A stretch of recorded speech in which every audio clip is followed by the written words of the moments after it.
আসসালামু আলাইকুম, কেমন আছেন সবাই? আশা করি সবাই খুব ভালো আছেন। কুক অ্যান্ড ফ্লিক উইথ শান্তার নতুন আরও একটা ব্লগ আজকে আপনাদের সাথে শেয়ার করব। আর ব্লগটা শুরু করেছি দুপুর 12টা নাগাদ। তো সকালে একবার এক ঝলক এখানে এসেছিলাম, অনেকগুলো ফুল ফুটেছে তো, তাই আরও একবার এসে ভালো করে দেখলাম। আর যেদিন আমি এই ভিডিওটা করি সেদিন ছিল তীব্র গরম, মানে এত গরম। সেদিনই আমি ভেবেছি যে আজকের ভিডিওটা হবে গরমে কাজগুলোকে কিভাবে সহজে করা যায়, শরীরের আরাম হয়। আমার তো কাজের সাথে বন্ধুত্ব একদমই ছুটে গেছে। গরমের সাথে পাল্লা দিয়ে আমার ঘরের কাজগুলোও থেকে যেতে চায়, আর কাজ করার সময় আমার চুল টুল ভিজে, মানে ঘেমে নে শরীর খুব দ্রুতই অবসন্ন হয়ে যায়, মানে যেত। তার জন্য ভাবলাম যে এভাবে তো আর হয় না, নিজের খেয়াল রাখতে হবে, নিজের শরীরকে আরাম দিতে হবে। তো ধরন পাল্টাতে হবে, যেহেতু সিজন পাল্টানো যাবে না, সিজন আসবে যাবে, সামাজিকতা থাকবে, মেহমান থাকবে, সংসার ধর্মও ঠিকঠাক মতো করতে হবে, তাই ধরনটা একটু পাল্টাতে হবে। তো আজকে আমি সেরকমই কয়েকটা ধরন বলবো যেগুলোর কারণে আমার কাজের সময় এখন অনেকটাই কমে গেছে, মানে অর্ধেকই নেমে গেছে বলা যায়। আপনি নিজে কাজ করলেন না, কিন্তু কাউকে দিয়ে করালেন, সেটাও আপনাকে খেয়াল করতে হবে। এই যে ফুল ঝাড়ুটা নতুন কেনা হয়েছিল, তো তাই ফুল ঝরানোর জন্য বারান্দায় রাখা হয়েছে। তো এসে দেখেছি সেটা দাঁড় করিয়ে রাখা হয়েছে, তো রাস্তা থেকে কেমন দেখা যায়, তাই এটাকে ফ্লোরে শুইয়ে দিলাম। আপনি যেদিকে তাকাবেন না দেখবেন সেদিকেই অন্ধকার নামতে শুরু করেছে, যতই বিশ্বস্ত মানুষ হোক আর যতই পুরনো পরিচিত হোক। আচ্ছা, এবার আমি সেই ধরনগুলোর কথা বলবো যেটা আমি নিজে অ্যাপ্লাই করে আমার কাজের সময়টা অনেক কমিয়ে আনতে পেরেছি। যেমন সকালের দিকে, মানে 6টা থেকে 9টা বা 9:30টার মধ্যে সূর্যের তাপ কিন্তু অতটা থাকে না, একটু ঠান্ডা ঠান্ডা ভাব থাকে। এই সময়ে আপনার ভাগের যে কাজটা সবচেয়ে বেশি গুরুত্বপূর্ণ, আপনার মনে হয় কষ্টের মনে হয়, সেটা আপনি করবেন। তো সকালবেলা আগে আমি কি করতাম, ছোটোখাটো কাজ দিয়ে শুরু করতাম। এখন আমি সেই ছোট কাজে নিজের এনার্জিটা একদমই লস করছি না। আমার যেহেতু রান্না বান্না করতে হয়, আমি রান্না করি, তাই আমার কাছে সবচেয়ে জরুরি হলো এনার্জি থাকতে থাকতে খাবার বানিয়ে ফেলা। কারণ 12টা-1টার সময় এত গরম লাগে রান্নাঘরে, তাই ওই সময় কাটাকুটি করা বা চুলার পাশে দাঁড়িয়ে রান্না করা সত্যিই কষ্টের হয়ে যায়। তো আর্লি মানে এনার্জি থাকতে থাকতে আমি কিন্তু মাছ মুরগি করে ফেলেছি, পাশাপাশি ডালটাও বসিয়ে দিয়েছি প্রেশার কুকারে, ইলেকট্রিক চুলায় আর কি। আর এখন হলো রেস্ট নিয়ে পানি খেয়ে ঘরে ঘুরে ফিরে এসে ঢেঁড়সটা করছি। ব্যাস, আমার রান্না শেষ। এবার দ্বিতীয় আর তৃতীয় দুটা পয়েন্ট বলবো। দ্বিতীয়টা হচ্ছে খুব সহজ রান্না নেবেন, আর তৃতীয় পয়েন্টটা হলো যদি সুবিধা হয়, সুযোগ থাকে, ফ্যানের নিচে বসে সবজি কেটে নেবেন, বা আগের দিন রাতে বা আগের দিন যে কোনো সময় রিল্যাক্সে বসে সবজিটা কেটে ফ্রিজে রেখে দেবেন, একদমই নষ্ট হবে না। তো আমার ঘরে মানুষ বেশি, তাই আমাকে একটু বেশি করে ডাল রান্না করতে হয়েছে, যদিও আব্বা আম্মা ভোলা গেছে আজকে ফিরবে, কিন্তু আমার বাসায় গেস্ট আছে। তো আমি এর চেয়ে সহজ আর কিছু পাইনি। 5 ফোড়ন টমেটো দিয়ে ডাল, তারপর ঢেঁড়স ভাজি, মুরগি রান্না করেছি, আর হলো মাছ ভাজা। এর চেয়ে সহজ আর কিছু হতেও পারে না। গরম বলে তো আর শুধু আলু ভর্তা ডাল খাওয়া যায় না, তাই না?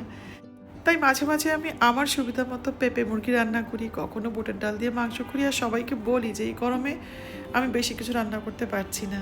আচ্ছা, রান্নাঘরের কাজ তো শেষ করে ফেলেছি, এবার একটা কমেন্ট পড়ছি। কমেন্টটা করেছেন ফারজানা ইয়াসমিন আমার গত ভিডিওতে। কমেন্টটা ছিল এরকম: আসসালামু আলাইকুম আপা, বাথরুমের সুঘ্রাণ কীভাবে বজায় রাখতে পারি? আমি ন্যাপথলিন বাজারে কিনতে পাওয়া যায়, ফ্রেশনার অনেক কিছুই ট্রাই করেছি, কিন্তু কাজ দেয় না। এর চেয়ে কসকো সাবান, মেরিল বেলি এসব ভালো কাজ দেয়, টিপস দেন প্লিজ। অসংখ্য ধন্যবাদ ফারজানা ইয়াসমিন।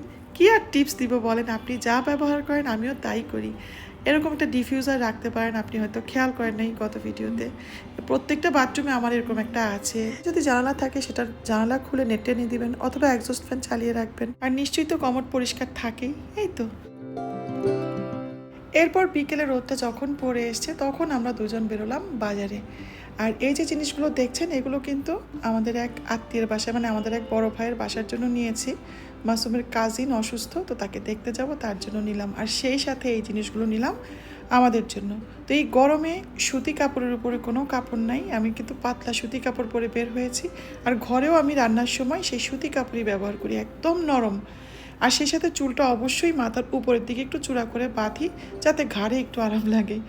তো এদিকে রাতের বেলা আমার আব্বা আম্মা চলে এসছে ভোলা থেকে, আর সাথে কত কি নিয়ে এসছে, সেই সাথে দুইজনেই খুব হ্যাপি, মানে ভোলা যে তাদের খুব ভালো লেগেছে। আমার ফুপু অসুস্থ, মেনলি ফুপুকে দেখতেই আব্বা আম্মা ভোলা গেছে। তবে শুধুমাত্র ফুপুর সাথে না, আব্বা আম্মার অনেক চেনা পরিচিত মানুষের সাথে দেখা হয়েছে, ভাগনা ভাগ্নিদের সাথে দেখা হয়েছে। আর ওই যে আব্বার ভাগনা মানে আমার ফুফাতো ভাই এসছে, সেই কদিন আব্বা আম্মাকে অনেক সময় দিয়েছে। আর এদিকে শ্বশুরবাড়ির উপহার পেয়ে মাসুমও খুব খুশি, দেখলেনি তো মুখের ভাবটা। আব্বা অনেক মাছ নিয়ে এসছে, টক দই নিয়ে এসছে, মানে মহিষের টক দই, যেটা মাসুমের খুবই পছন্দের।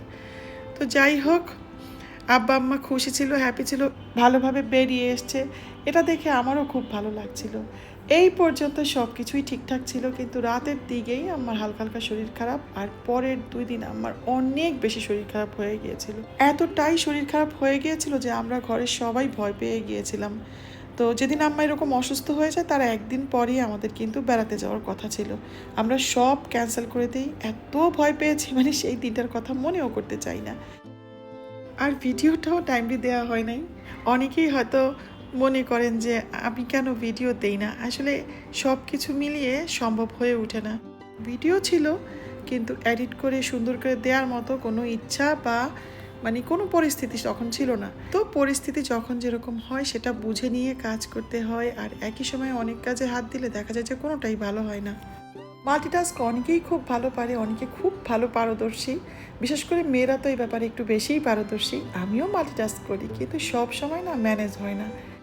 তো এই ব্যাপারে কথা বলতে বলতে একটা পয়েন্ট মনে পড়ে গেল, সেটা হলো গরমের সময় মাল্টিটাস্কিং কিছুদিনের জন্য বাদ দেওয়া উচিত। যারা পারে তারা তো পারেই, কিন্তু আমার মনে হয় প্রচণ্ড গরমে একই সময়ে অনেক কাজ করতে গেলে এনার্জি লেভেল কিন্তু নিচের দিকে নামতে থাকে। আচ্ছা, এই বিষয়ে তো বুঝিয়ে বলবো, তার আগে বলে নিই, আব্বা সহ অহনা ওনার ফ্রেন্ড খেতে বসছে।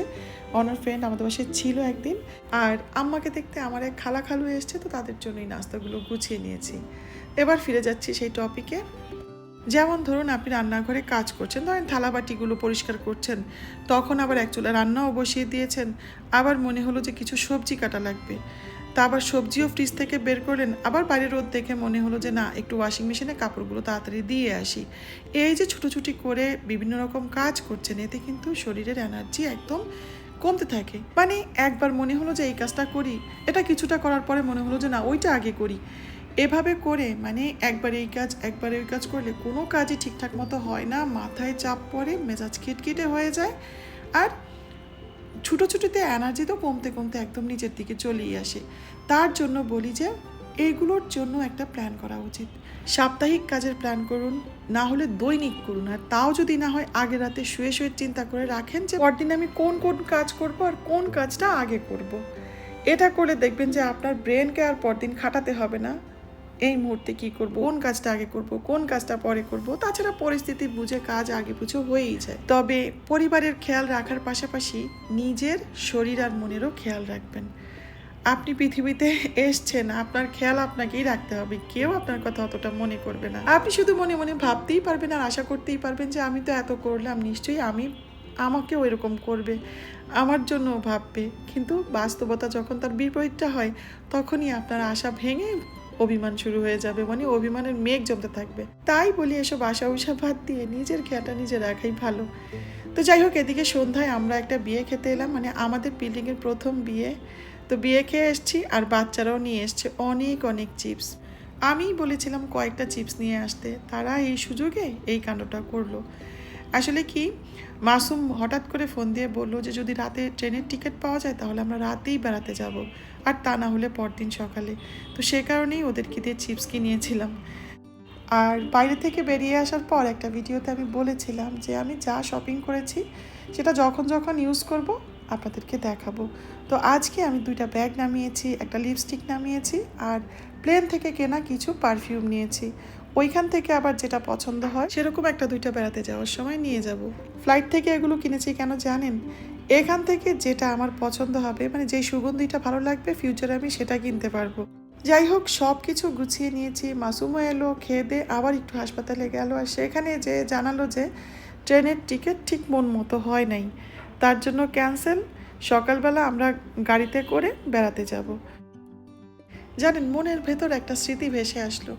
ছোটোবেলায় এই গ্রীষ্মের ছুটিতে আমরা কিন্তু নানা বাড়ি বেড়াতে যেতাম আম্মার সাথে। অনেক বছর পর আবার আব্বা আম্মার সাথে বেড়াতে যাচ্ছি। তো যেমন আমি টাইমলি ভিডিও দিতে পারি নাই, সেরকম কিন্তু 2-3 দিনের ভিডিও একসাথে দিয়ে দিলাম। আর সকাল সকাল ঘুম থেকে উঠে কি করছি জানেন? পথে খাওয়ার জন্য নাস্তা রেডি করছি। এখন বাজে 6টা। তো আমি রুটি সেঁকে নিচ্ছি আর চিকেনের ছোট ছোট টুকরার সাথে মটরশুঁটি, ফুলকপি, আলু দিয়ে একটা সবজি করেছি। তো সেই সবজিটা নিব, সাথে সুজি মিষ্টিও নিব। মাসুম যদিও বলছে যে কেন তুমি এই কষ্টটাই সকাল সকাল করছো, রাস্তায় আমরা নাস্তা অবশ্যই করব। কিন্তু আমার মনে হচ্ছিল যে ঘর থেকে নাস্তা নিয়ে যাওয়াটাই ভালো, তো সেই কাজটাই করছি। আর এখন আমি আরেকটা পয়েন্টের কথা বলবো, যেটা হচ্ছে ব্লেন্ডার, মিক্সার গ্রাইন্ডার, তারপর ওয়াশিং মেশিন, ওভেন, যা যা গ্যাজেট আমাদের ঘরে আছে সবগুলোর প্রয়োজনে ইউজ করবেন, নিজেকে কম কষ্ট দিবেন। এটা কিন্তু গরমের জন্য খুব উপকারী একটা কথা। সব কিছু দেশি তরিকাতে করতে হবে এরকম কোনো কথা নেই, মানে ম্যানুয়ালি সব কিছু করার দরকার নেই। যত মেশিনারিজ আপনার ঘরে আছে এই গরমের সময় ইউজ করতে পারেন নিজেকে একটু শান্তি দেওয়ার জন্য। সারাদিন পরিশ্রম করার নামই কিন্তু অ্যাক্টিভ থাকা নয়, বরং সারাদিন স্মার্ট পদ্ধতিতে পরিশ্রম করাকেই বলে অ্যাক্টিভ থাকা। আপনি কাজ করতে করতে একদম শেষ হয়ে যাবেন আর তারপর মানুষ বলবে যে না খুব অ্যাক্টিভ, খুব কাজ করে, সেটাতে আমি বিশ্বাসী নই। যদি আপনার মনে হয় আপনি মেশিনারিজ ইউজ করে আরাম পাচ্ছেন তাহলে সেটা করবেন। রাইস কুকার আছে, কারি কুকার আছে, করবেন। আবার যদি আপনার মনে হয় যে এইসব জিনিস ইউজ করার পরে আপনার পরিষ্কার পরিচ্ছন্ন করে রাখতে, ধুয়ে টুয়ে রাখতে কষ্ট হবে, তাহলে আপনি করবেন না। মানে যেটা আপনার কাছে সুইটেবল মনে হয় আপনি ঠিক সেটাই করবেন। যেমন এই খাবারগুলো আমি না নিলেও পারতাম, কিন্তু আমার মনে হলো আব্বা আছে, আয়ান আছে, তো আমি বিস্কিট, চকলেট থেকে শুরু করে সব কিছুই নিলাম। এতে আমার স্বস্তি লাগছিল, শান্তি লাগছিল। তো যেটা আমাকে স্বস্তি শান্তি দেয় আমি কিন্তু সেটাই করেছি। আপনিও ঠিক আপনার সক্ষমতা আর সামর্থ্য অনুযায়ী স্বস্তির কথা চিন্তা করেই কাজ করবেন। এখন অনেকেই হয়তো তুলনায় চলে যেতে পারেন যে আপনার তো মেইড আছে, তারপরে আপনার সব রকম সুযোগ সুবিধা আছে, আপনি এসব পারেন, আমাদের পক্ষে তো সম্ভব না। দেখেন, এটাতে তো কারো কোনো হাত নাই। আপনি আপনার সক্ষমতা, আপনার সামর্থ্য অনুযায়ী করবেন। আর তুলনা করে কি লাভ আছে? বরং কারো ভালো দেখলে যদি মাশাল্লাহ বলে মনে মনে খুশি হন, আল্লাহও খুশি হয়। আল্লাহ যেভাবে যাকে রেখেছে সে অবস্থায় সেভাবে সন্তুষ্ট থাকলে বরকত বাড়তে থাকে, মোটেও কমে না। যাই হোক, আমরা আল্লাহর নাম নিয়ে কিন্তু রওনা দিয়েছি। আর তারপরে আমরা উজান ভাটিতে এসে সকালের নাস্তাটা করলাম। 10:30টার মতো বাজে। এর মধ্যে পথে কিন্তু সেই যে রুটি তরকারি এনেছি সব খাওয়া হয়ে গেছে। মানে তরকারি ছিল বাট রুটি, সুজি সব শেষ হয়ে গেছে। এদিকে সবাই এগিয়ে গেল, আব্বা একটু পিছিয়ে পড়ছিল, মানে আচারগুলো দেখছিল। তো আমাদের গাড়ি আবার চলতে শুরু করলো। আর তারপরে আমরা চলে এলাম দুসাই রিসোর্টে। এর আগে অনেকবার আমাদের সিলেট আসা হয়েছে, কিন্তু কখনো ওই দুসাইতে আমরা থাকি নাই। আশা করছি নেক্সট ব্লগে রিসোর্টের টুকিটাকি আপনাদের সাথে শেয়ার করব। তো আজকে এখানেই শেষ করব, আর ভিডিও বড় করছি না। তবে যেগুলো বললাম সেই পয়েন্টগুলোর একটাও যদি আপনাদের উপকারে আসে তাতেই আমি কিন্তু খুশি। মোট কথা, সংসারের দায়িত্ব সবাই কিন্তু ভাগ করে নিই। কেউ বাইরে কাজ করি, তো কেউ ঘরে কাজ করি, কিন্তু কাজটাকে সুন্দরভাবে করা, মানে সারাদিন শুধু খেটে গেলাম সেটা কিন্তু স্মার্টলি অ্যাক্টিভ থাকা নয়। এতে মন অবসন্ন হয়ে যায়, মন ভালো থাকে না। দায়িত্বগুলো তো অবশ্যই করব, তবে যতটা সহজে করে নিজেকে একটু সময় দেওয়া যায়, নিজেকে একটু ভালো রাখা যায়। তো সব শেষে যেটার কথা আবারও বলছি, এটাই সবার প্রথমে বলা উচিত ছিল যে প্ল্যান করতে হবে। প্ল্যান করলে যে সব কিছু ঠিকঠাক মতো হয়ে যাবে তা কিন্তু না, কিন্তু প্ল্যানটা করতে হবে। মানে কতটুকু কাজ আমি করতে পারবো আর কাজের গুরুত্ব বুঝে কোনটাকে আগে বা পরে করব সেটা ঠিক করে নেওয়াটাই হলো জরুরি। যাই হোক, অনেক কথা বললাম। আপনারা সবাই খুব ভালো থাকবেন। আল্লাহ হাফেজ।